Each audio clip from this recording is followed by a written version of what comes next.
¿Qué pasa, compañeros? ¿Qué tal? ¿Cómo estamos? Bueno, para mí es un placer veros aquí de nuevo y sobre todo quiero dar las gracias porque hace una semana publiqué mi nuevo libro y ha sido, la verdad, increíble. Se ha vendido la primera edición, la segunda, en los primeros días. Estoy alucinando y quería pues aprovechar este pequeño espacio para daros las gracias.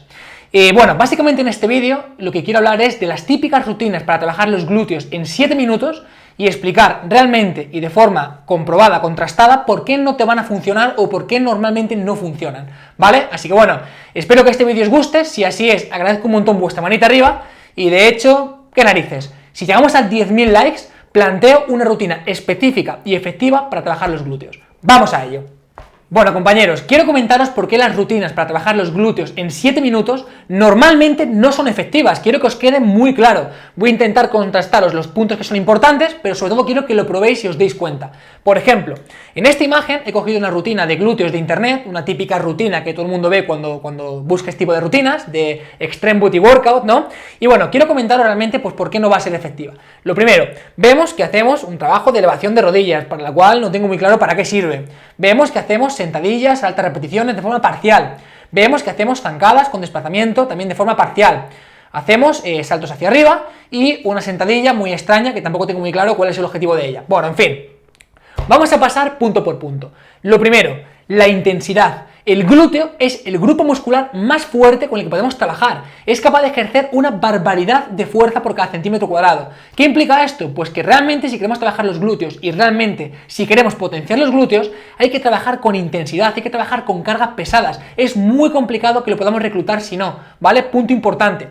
En segundo lugar, tenemos que entender que al final, por mucho que nosotros queramos hacer rutinas sacadas de internet para trabajar los glúteos, cada persona tiene ciertas limitaciones que le va a limitar por completo la activación de estos glúteos. Por ejemplo, uno de los puntos más importantes es tener limitada la extensión activa de cadera, es decir, el gesto de llevar la pierna hacia atrás que esté limitado. ¿Y por qué puede estar limitado? Por los flexores de cadera. Si nosotros tenemos un psoas acortado, por ejemplo, unos flexores acortados, no podremos llevar la pierna hacia atrás por mucho que queramos. Por ejemplo, fijaos en esta foto.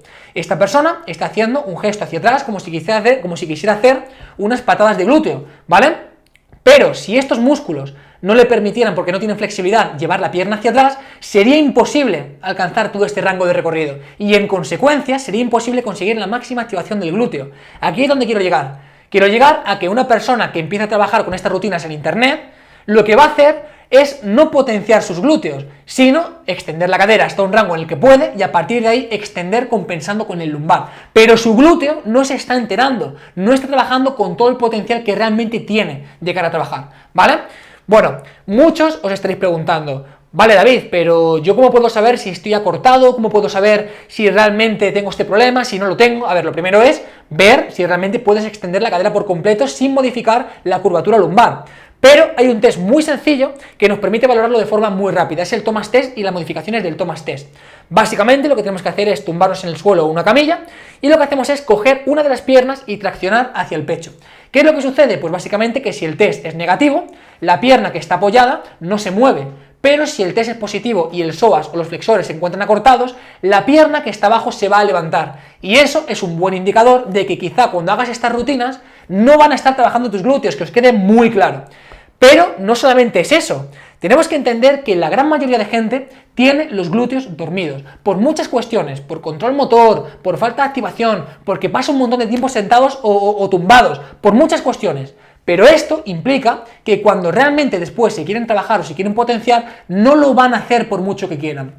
De hecho, quiero que entendáis que esta limitación que hemos comentado antes, esta limitación activa de cadera, de extensión activa de cadera, está totalmente vinculado con que los glúteos se duerman de forma recíproca. ¿Por qué? De nuevo está vinculado con los flexores de cadera. Vale, aquí he puesto una imagen del psoas para que más o menos entendáis en qué consiste y cómo funciona, ¿no? No tenemos que entender su origen, su inserción, no importa, pero más o menos para que dibujéis en vuestra cabeza cómo es este grupo muscular, ¿bien? Bueno, pues lo que quiero que entendáis es que cuando una persona pasa mucho tiempo sentada, como es el caso de esta foto, el psoas tiende a estar en flexión, como veis en esta imagen, y en consecuencia se acorta. ¿Qué consecuencia trae que se acorte? Pues principalmente lo que se llama ley de inhibición recíproca, y es que cuando un músculo tiende a cortarse, el músculo contrario, que en este caso es el glúteo, tiende a dormirse o debilitarse para permitir este acortamiento. ¿Qué implica? Pues básicamente que si tú pasas mucho tiempo sentado y tu psoas está cortado, tus psoas o los flexores en general, tu glúteo de forma recíproca, repito, inhibición recíproca, va a estar dormido y te va a costar muchísimo activarlo, te va a costar muchísimo reclutarlo. Otros grupos musculares, como por ejemplo el isquio, el lumbar, etcétera, harán el trabajo del glúteo cuando tú estés haciendo tu famosa rutina de internet, pero no el glúteo, y en consecuencia no vas a poder mejorarlo, por mucho que quieras. Además, el psoas, como podéis ver aquí, también modifica el ángulo de la pelvis, es decir, que un psoas acortado tiende a llevar la pelvis en esta posición que veis aquí y a acentuar la lordosis. Esto, de nuevo, también está totalmente vinculado a que el glúteo no se active de forma correcta o no se active con su máximo potencial. Entonces, lo primero no pasa por hacer la rutina de internet y simplemente reproducirla, ni de coña. Lo primero pasa por intentar flexibilizar esta musculatura que está cortada y que de forma recíproca está inhibiendo la musculatura contraria. Y te preguntarás, vale David, ¿y cómo puedo estirar este músculo? Ya has comentado cómo puedo intentar valorar si tengo un problema, si estoy acortado, si esto estoy inhibiendo, pero ¿cómo puedo intentar potenciar la flexibilidad de estos grupos musculares? Bueno, normalmente lo que hacemos es trabajar con estiramientos que no son efectivos, con una frecuencia que no es efectiva. Yo simplemente quiero haceros o daros un consejo, y es el estiramiento que estáis viendo en pantalla. Simplemente lo que hacemos es elevar una rodilla, colocamos la otra apoyada contra el suelo y el único objetivo es apretar los glúteos, apretar todo lo posible, hacer una pequeña retroversión de la pelvis, hacer un gesto de que la pelvis entre hacia adentro. A partir de ahí hacemos un pequeño giro hacia la parte de dentro y lo que hacemos es estirar toda la cadena anterior. De esa forma y previo a un trabajo de glúteos con cualquier tipo de rutina, esta flexibilidad previa te va a permitir una extensión activa mucho mayor y te va a permitir reclutar los glúteos mucho más. Esto sí es un trabajo que puede empezar a ser efectivo, pero no al revés. Otro punto muy importante es el concepto de insuficiencia activa. Normalmente cuando hacemos una rutina basada en trabajo de internet, lo típico, se plantean ejercicios como por ejemplo las típicas patadas de glúteo, patadas traseras en polea baja. Bueno, pues quiero que entendamos, o incluso por ejemplo otros ejercicios como el peso muerto rumano con piernas rígidas. Bueno, pues quiero que entendamos que este tipo de ejercicio no recluta al máximo los glúteos. ¿Por qué? Como he comentado, insuficiencia activa. ¿Qué es la insuficiencia activa? Básicamente tenemos que entender que cuando un músculo es biarticular, como es el caso de los isquios, un músculo que va de la rodilla a la cadera, o por ejemplo como el bíceps del codo al hombro, ¿vale? El músculo es capaz de ejercer su máxima tensión o su máxima fuerza cuando se encuentra con las dos partes en extensión. Es decir, por ejemplo, en el caso de los isquios, cuando la rodilla se encuentra en extensión y la cadera se extiende, como el gesto de patada de glúteo, el isquio se activa mucho más y es capaz de ejercer mucho más fuerza. ¿Qué es lo que pasa? Que si tú haces ejercicios en los cuales la cadera se extiende, pero la rodilla está extendida, es muy complicado que el glúteo se lleve parte del trabajo. Prácticamente todo el trabajo se lo van a llevar los isquios y eso no te interesa, porque el glúteo está dormido, está inhibido y es muy complicado que lo puedas reclutar. Entonces, ¿cuál es el consejo que intento darte? Pues en primer lugar, que estos ejercicios no son efectivos. Para que empiecen a ser efectivos, la rodilla tiene que estar en flexión, porque de esa parte, una parte del isquio está cortada, la otra se está extendiendo y en consecuencia el trabajo se lo lleva el glúteo mayor, no el isquiosural, ¿vale? Sucede exactamente igual, por ejemplo, cuando hablamos del peso muerto con piernas rígidas. ¿Qué peso muerto recluta más los isquios? La parte posterior de la pierna. Obviamente, el peso muerto con piernas rígidas, como ya he comentado. Pero ¿qué peso muerto recluta más el glúteo? El peso muerto con las piernas semiflexionadas, porque de nuevo, una parte está en flexión y otra en extensión. El glúteo va a trabajar mucho más, ¿vale? Entonces, bueno, que entendamos principalmente que los ejercicios tienen que estar trabajados con la pierna en flexión, con la rodilla en flexión. Y dentro de ellos, una de las mejores opciones son los puentes de glúteo o los hip thrust. ¿Por qué? Como veis, la rodilla está en flexión, la cadera se está extendiendo y además es súper sencillo progresar en cargas. Meterle 10 kilos, 20, 30, 40, 50 es muy fácil. Por tanto, la progresión también lo es. Pero de nuevo, focalizando el trabajo en los glúteos, que es lo importante. Siguiente punto importante de nuestra famosa rutina de internet, las sentadillas. ¿Qué coño estamos haciendo con las sentadillas en esa rutina? Estamos viendo sentadillas con saltos, sentadillas ligeras, sentadillas parciales. Vamos a ver si realmente este trabajo va a ser algo efectivo para los glúteos. Vamos a ver que no. En primer lugar, tenemos que entender que para que el glúteo se reclute al máximo durante una sentadilla, se tiene que hacer la sentadilla profunda. Por ejemplo, en este trabajo, en este estudio, vemos que para que el glúteo consiga su pico de máxima activación, este tiene que estar elongado. Tenemos que pasar de los 90 grados de profundidad. Y yo me fijo en las rutinas de internet y vemos que todos son sentadillas parciales, sentadillas con salto. El glúteo no se está reclutando. Pero vamos al siguiente punto que también es muy importante. Y es que cuando vemos estas rutinas de internet, vemos que se trabajan las sentadillas sin peso, como digo, con saltos, con zancadas, con cambio de pierna, con cosas muy extrañas. A ver, tenemos que entender, y está estudiado y hay amplia evidencia, que para trabajar realmente la cadena posterior o los glúteos en la sentadilla, tenemos que trabajar con cargas pesadas. Como vemos en este trabajo, encontramos una relación lineal entre la activación o trabajo que se lleva al glúteo y la carga que usamos en sentadilla. Sentadilla, zancadas, peso muerto, etc. Por ejemplo, en este gráfico vemos que cuanta más carga metemos en la sentadilla hasta el 1RM, más se activa el glúteo. Esto es en sentadilla. Pero, por ejemplo, en este gráfico vemos exactamente el mismo patrón en zancada a una pierna, ¿vale? Con el peso muerto pasa igual, con las zancadas pasa igual y con todo pasa igual. Aquí tienes el gráfico del peso muerto. Cuanta más carga le metes a estos ejercicios, más se recluta la cadena posterior. Por lo tanto, no tiene sentido que hagas las sentadillas sin peso. Al revés, tiene que ser un trabajo pesado. Como he dicho en próximos vídeos, si este os gusta, haré una selección real de ejercicios y bien planificada para que podáis sacarle partido. Pero, como consejo global, lo que tenéis que entender es que las sentadillas y pesos muertos tienen que trabajarse pesado, principalmente la sentadilla porque el pico de máxima activación se consigue en elongación. Y otros ejercicios como el hip thrust, ya veremos cómo hay que trabajarlo, pero quizás no interesa trabajar con tantas cargas, para conseguir ese grado de retroversión de la pelvis. Y bueno, basándonos en esto, quiero comentaros un poco por encima la selección de los mejores ejercicios. ¿Por qué? Porque, como digo, casi siempre están súper mal planteados.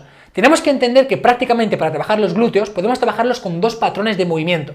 El primero es un patrón vertical, como por ejemplo la sentadilla, es como si fuera un salto vertical, y el segundo es un patrón más horizontal, como por ejemplo los puentes de glúteo o el hip thrust. Después tenemos patrones más intermedios, por ejemplo, que van en oblicuo, como las zancadas, la sentadilla búlgara y demás, pero bueno, digamos que los patrones más básicos son el vertical y el horizontal. Vale, dentro de esto lo que tenemos que entender es que los patrones horizontales activan los glúteos 3 veces más que los patrones verticales, y en estas rutinas de internet casi todo es trabajo de empuje vertical, es decir, un trabajo 3 veces menos efectivo que los impulsos horizontales. Dentro de este trabajo, que yo seleccionaría, sería de nuevo puentes de glúteo, hip thrust y demás ejercicios que permitan trabajar con la rodilla en flexión y extender la cadera, es decir, elevar el glúteo hacia arriba. Pero claro, de aquí parte un punto bastante importante, y es que si nuestra pelvis está en una posición que no es correcta, por ejemplo la anteversión, por este acortamiento que hemos visto antes, no podemos sacar el máximo partido a este glúteo, porque el pico de máxima activación en estos ejercicios se produce con retroversión de la pelvis en la parte final, es decir, metiendo la pelvis hacia adentro en la parte final, no de otra forma. ¿Qué quiero decir? Pues que antes he comentado que una muy buena idea para trabajar la sentadilla era trabajar la sentadilla con cargas pesadas porque el pico de máxima activación se conseguía abajo. ¿Bien? La máxima activación en este ejercicio. Sin embargo, en un hip thrust o en un puente de glúteo, la máxima activación se consigue en este punto. En consecuencia, no te interesa trabajar tanto con cargas muy pesadas, sino con cargas más intermedias. Por ejemplo, que te permitan hacer 10 repeticiones, 12 repeticiones más o menos. ¿Por qué? Porque dejándote un poco de peso en recámara, te permite hacer retroversión de la pelvis y en consecuencia lograr ese pico extra de activación, que al final es lo que está vinculado con sacar el máximo partido, ¿vale? Sobre todo, pensad en que cuando trabajéis con cualquier rutina, los isquios y el lumbar no tienen que notarse, tiene que notarse específicamente el trabajo de glúteo. En próximos vídeos os enseñaré algún test específicamente para que notéis si tenéis amnesia glútea. En este se nos va un poco de tiempo. Y un consejo muy importante que yo os quiero dar es que colocaros una banda elástica entre las rodillas es una muy buena idea.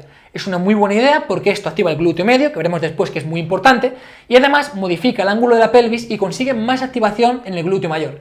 Entonces, yo con cualquier tipo de trabajo y buscando específicamente el buscar esa contracción o ese quemazón, lo que haría sería colocarme una banda elástica y tratar de abrir las rodillas mientras haces el gesto, ¿vale? Entonces, que nos quede más o menos claro, ejercicios pesados como la sentadilla es una muy buena idea, ejercicios con cargas intermedias como el hip thrust o el puente de glúteo es una muy buena idea, y ejercicios más ligeros que busquen ese quemazón, como por ejemplo el hip thrust con bandas elásticas o ejercicios más dedicados al glúteo medio, pero trabajando directamente para buscar ese quemazón, es una muy buena idea y una muy buena opción. Y llegamos al último punto, el glúteo medio.